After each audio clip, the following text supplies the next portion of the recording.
Pawan Kalyan Janasena party అధ్యక్షుడు. ముద్దుగా జనసేనాని, కానీ కూటమికి నిజమైన సర్వ సైనాధ్యక్షుడు పవన్ అనడంలో ఎలాంటి డౌట్ లేదు. ఎందుకంటే అతనికి ఎక్కడ నెగ్గాలో కాదు, ఎక్కడ తగ్గాలో తెలుసు. అందుకే తగ్గాడు, కూటమిని గెలిపించాడు. ఇంతకీ ఎన్నికల సమరంలో పవన్ అనుసరించిన వ్యూహాలేంటి? పవన్ తగ్గింది ఎక్కడ, ఎందుకు?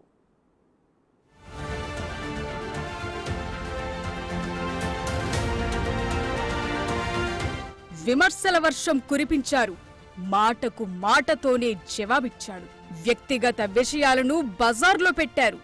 మౌనంగా సహించాడు. మూకుమ్మడిగా మాటల దాడులు చేసిన, ఓడించేందుకు అతిరథ మహారథులను పురమాయించిన జనంలోనే ఉన్నాడు, జనంతోనే ఉన్నాడు, జనం కోసమే ఉన్నాడు.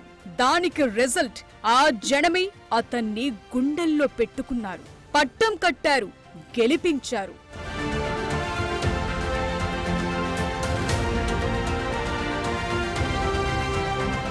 పవన్ గెలవటమే కాదు, కూటమిని కూడా గెలిపించారు.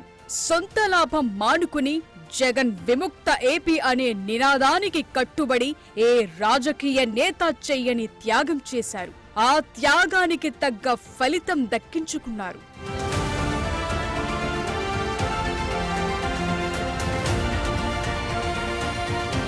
King maker. ఈ ఎన్నికల్లో పదానికి అసలు సిసలైన అర్థం పవన్ కళ్యాణ్. ఎందుకంటే అతని లక్ష్యం క్లిస్టర్ క్లియర్. అది వైఎస్ జగన్ ను సీఎం పదవి నుంచి దింపేయటం. అలా జరగాలంటే వైసీపీ ఓడాలి. అలా ఓడాలంటే ప్రభుత్వ వ్యతిరేక ఓటు చీలకూడదు. అలా చీలకూడదంటే విపక్షాలన్నీ ఏకమవ్వాలి. అలా అవ్వాలంటే చాలా త్యాగాలు చేయాలి. వీటిలో అన్నీ చేశారు పవన్.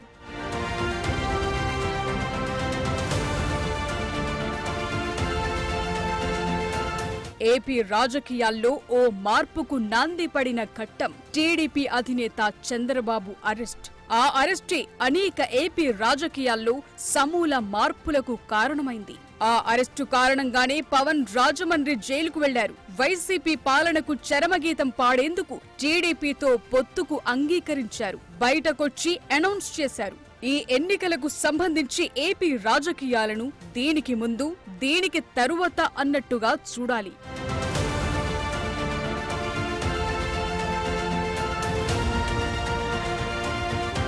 నిజానికి పవన్ ఎప్పటి నుంచో చెబుతున్నారు, ప్రభుత్వ వ్యతిరేక ఓట్ను చీలనివ్వనని. అన్నట్టుగానే తన వ్యూహాన్ని అమలు చేశారు. పవన్ మిషన్ అక్కడితో ఆగలేదు. కూటమిలోకి బీజేపీని తీసుకురావటం అనే బిగ్ టాస్క్ ను భుజానికెత్తుకున్నారు. బీజేపీ పెద్దలతో అనేక చర్చలు జరిపారు. నిజానికి గత అనుభవాలను దృష్టిలో ఉంచుకుని టీడీపీని ఏమాత్రం నమ్మే పరిస్థితిలో లేదు బీజేపీ. బట్ పవన్ సీన్ లోకి ఎంటర్ అయిన తరువాత పరిస్థితులు, ఒపీనియన్స్ అన్నీ మారిపోయాయి. టీడీపీ బీజేపీని ఒక్క తాటిపైకి తీసుకొచ్చారు. చంద్రబాబును స్వయంగా ఢిల్లీకి తీసుకెళ్లి చర్చలు జరిపారు. దాంతో బీజేపీ దిగొచ్చింది. కూటమిలో చేరేందుకు సయ్యంది.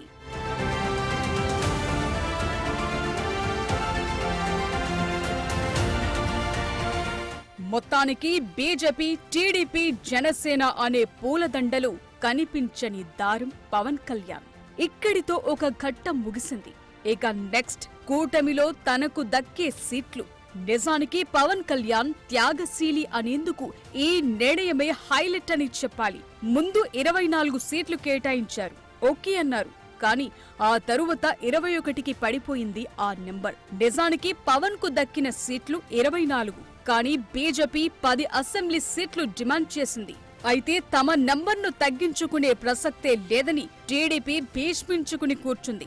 దీంతో మళ్లీ కూటమికి ఎక్కడ బీటలు వారతాయో అన్న ఆలోచనతో తనకు దక్కిన సీట్ల నుంచి మరో 3 సీట్లను త్యాగం చేశారు పవన్. సీట్ల విషయంలో కూడా పవన్ ఎక్కడా నిరసన వ్యక్తం చేయలేదు, అలకపాన్పు ఎక్కలేదు. ఎందుకంటే తన టార్గెట్ వైసీపీ విముక్త ఏపీ. ఆ లక్ష్యం ముందు ఈ త్యాగం పెద్దది కాదనుకున్నారు. సొంత పార్టీ నేతలను సముదాయించారు. నిజానికి అన్ని స్థానాల్లో పోటీ చేసే సత్తా తన పార్టీకి లేదని పవన్ కు కూడా తెలుసు. ఆయన వెనక్కు తగ్గేందుకు ఇది కూడా ఒక రీజనే అని చెప్పాలి. కానీ పార్టీ బలాల్లో అత్యంత ముఖ్యమైన సామాజిక వర్గాన్ని మాత్రం చక్కగా ఉపయోగించుకున్నారు. ఎక్కడైతే ఎక్కువగా ప్రభావం చూపుతాను అనుకున్నారో అక్కడ మాత్రమే టిక్కెట్లు దక్కించుకున్నారు పవన్.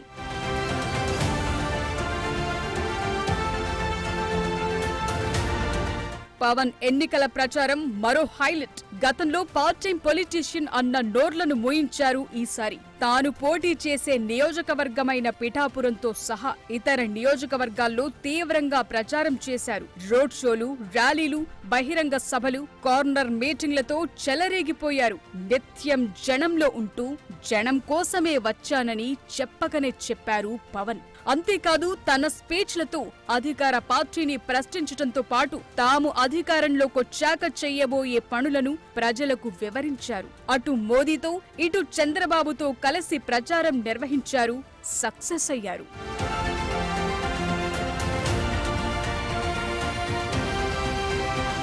కూటమి గెలుపులో పవన్ కృషి ఎంతో ఉంది. త్యాగం అంతకన్నా ఎక్కువుంది. అందుకే అనేది పవన్ కు ఎక్కడ నెగ్గాలో కాదు, ఎక్కడ తగ్గాలో తెలుసు అనేది. అందుకే సీట్ల విషయంలో తగ్గినా కూటమిని గెలిపించే విషయంలో నెగ్గాడు పవన్.